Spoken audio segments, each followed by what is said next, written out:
Tripoli, au Liban. Un dispensaire de fortune, le centre médical 24. Des réfugiés syriens venus d'Homs, à 80 km de là, de l'autre côté de la frontière. Omar, 14 ans, est un patient comme on n'en a jamais traité auparavant. Un enfant sorti indemne d'un bombardement il y a presque un an. Les jours passent et les médecins posent un diagnostic édifiant en examinant les blessures du gamin. On trouve la trace de brûlures qui ont surgi avec le temps, sans qu'on puisse l'expliquer. On a essayé de circonscrire les microbes qui sont à l'origine de ces brûlures sous-cutanées, mais c'est tellement microscopique, insaisissable, que l'on ne parvient pas à le définir de manière précise. Au laboratoire, on n'a pas trouvé de solution. Nous n'avons pas pu trouver la cause médicale de ces blessures.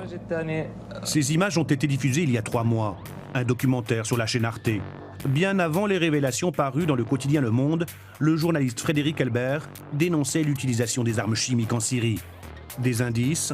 Désormais, les autorités françaises disposent d'éléments matériels, des éléments à charge contre le régime syrien. Une première dans le dossier des armes chimiques de Bachar el-Assad. Laurent Fabius le confirme à l'Assemblée nationale. Du sarin a été utilisé à Jobar entre le 12 et le 14 avril et à Sarakeb le 29 avril. Ils ont été exposés à ce gaz qui est 500 fois plus toxique que le cyanure. Le régime de Bachar el-Assad est-il à l'origine de ces attaques? La réponse est oui. C'est qu'après le reportage de Frédéric Elbert, les journalistes du Monde, cette fois, ont ramené plusieurs échantillons de leur reportage dans les faubourgs de Damas. De l'urine, des cheveux et du sang analysés dans un laboratoire spécialisé du ministère de la Défense. Les résultats des analyses ont été transmis au siège des Nations Unies à New York. Les enquêteurs onusiens, eux, n'excluent pas que les rebelles syriens aient eux aussi utilisé des armes chimiques. Les pays occidentaux affirment depuis plusieurs mois que l'utilisation des armes chimiques est une limite à ne pas franchir pour Bachar el-Assad. De là à intervenir militairement, il y a un pas qu'ils ne franchissent pas. Nous avons apporté des éléments de preuve qui maintenant obligent la communauté internationale à agir. Nous avons cette conférence de Genève qui doit se tenir et ce qui s'est produit en Syrie doit être un élément de plus sur la pression qu'il convient d'exercer sur le régime syrien et aussi sur ses alliés. Si les autorités britanniques confirment les révélations françaises, la Maison-Blanche, elle, prend acte, mais réclame davantage de preuves avant de pouvoir se prononcer. En attendant, le régime syrien gagne des points. Avec son allié, le Hezbollah libanais, il a pris le contrôle de la ville stratégique de Kousseir, bastion des insurgés depuis plus d'1 an. Après 2 semaines d'une féroce offensive, un succès important face aux rebelles. Nous n'avons pas la bombe atomique, nous avons des armes chimiques, nous voulons les conserver. Bon, finalement, on est arrivé à un accord, mais c'est pour dire qu'il est certain qu'ils ont des armes chimiques. Le problème, c'est de savoir s'ils les utilisent. Bon.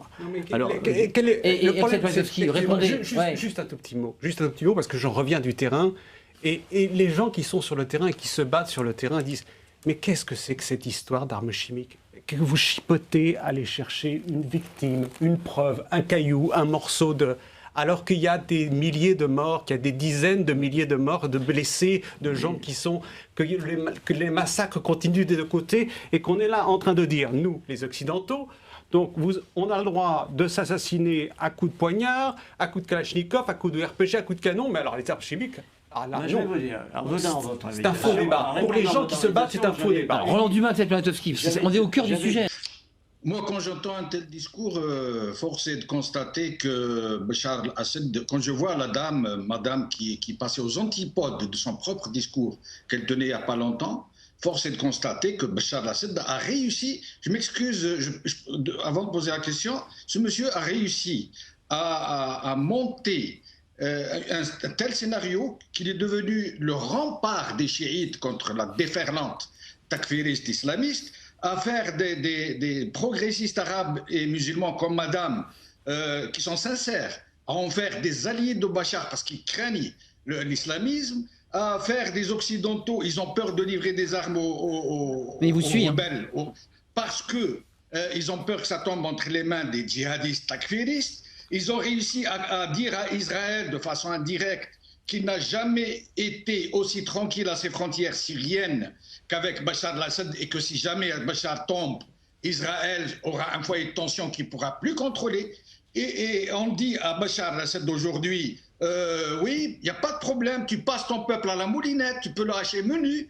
À partir du moment que tu n'utilises pas les armes chimiques... c'est trop tard. Pourquoi? Parce que les armes chimiques, c'est une menace contre Israël. C'est pour ça que l'Occident, d'une manière générale, est en train de dire, le peuple syrien, tu peux le couper haché menu, mais les armes chimiques, non. Okay. Parce que là, on rentre dans une autre logique. Alors, Jamaluddin,